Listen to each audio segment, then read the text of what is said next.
Hello and welcome back. I'm going to put this one out into the ether, booktok. The weird, sometimes brilliant, and I've found some great writers and great people. Sometimes horrible, and it suffers all the same problems in that other percentage.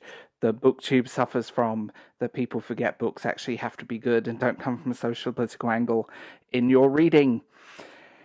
Hello. So, I almost didn't read these books because everyone on booktok was talking about them. The Blood Sword Saga. Book 1 is The Shadow of the Gods, and book 2, which is looking at me right now, because my brain is a sieve 90% of the time, The Hunger of the Gods. Apparently there's going to be a trilogy, and I am absolutely blown away. So this kind of dark, epic, big fantasy that bears some striking resemblances to some video games and other series that I love in a good way. I don't mean in a rippy off bad way. I mean in a good way. All of this stuff kind of piles into this beautiful Norse-inspired world. It's very action-heavy, very character-driven, and oh god, he's a good writer. Let's just put it down there. John is a very good writer, and book 2 is equally as good, and I can't wait for the next book because oh my god.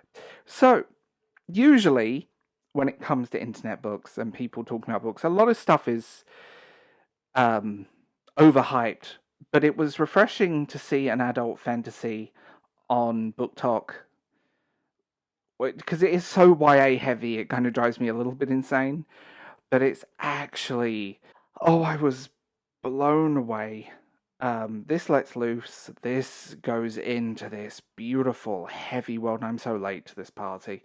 The world building is amazing, and it gets better as it goes on. You have these strong, believable, brilliant characters that feel vocal, and that's the only way I can describe it. They all have such a unique voice and such a unique look at it. It's just impeccable. That's the word for it.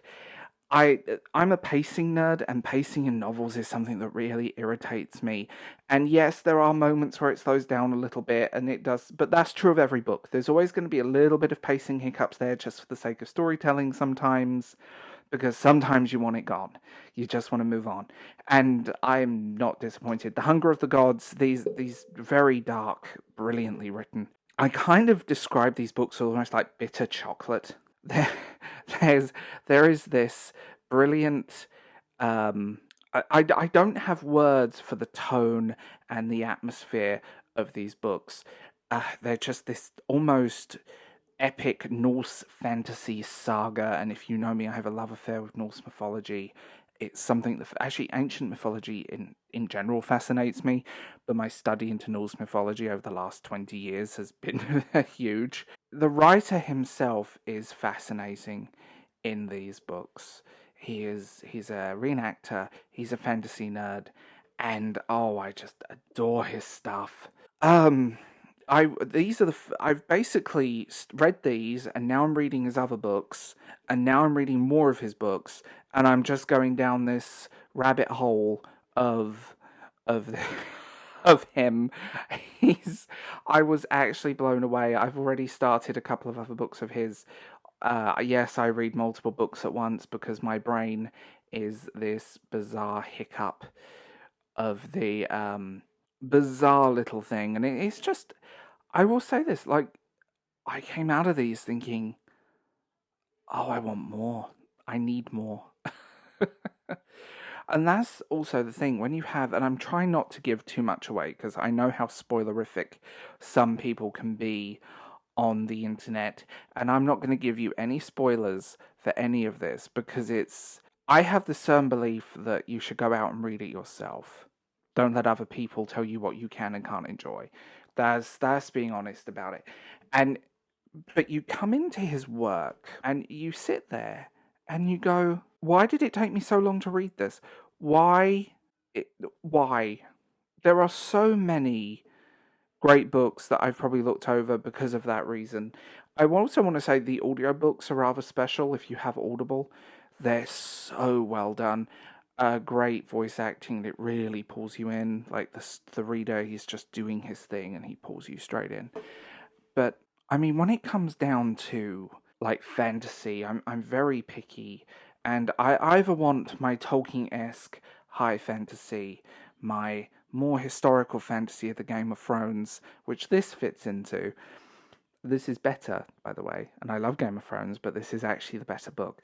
Or I want my more low fantasy or my hack and slash barbarian fantasy, as I call it, my swords and sorcery epic type things. And this just, it kind of blurs those genres a little bit. You have moments where it's really high fantasy, and then you have moments where it's definitely not. And I am so impressed with this. Like, I'm actually blown away. Like, I inhaled book one, and then I got book two in an Audible, on my Audible, because it was just, I needed to. I actually needed to. And I do want to own these in hardback. I'm that person, which is really bad.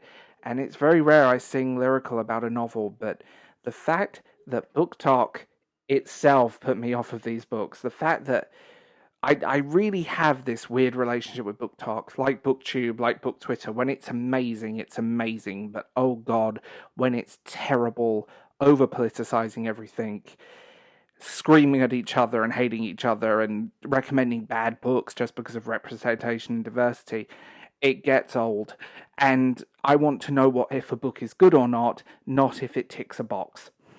Let's be real. I think that's a big thing for us, and that's the whole thing. But I am so glad that I read these. I'm so glad that I sat down and took that weekend of just reading and reading and more reading, and I'm so happy.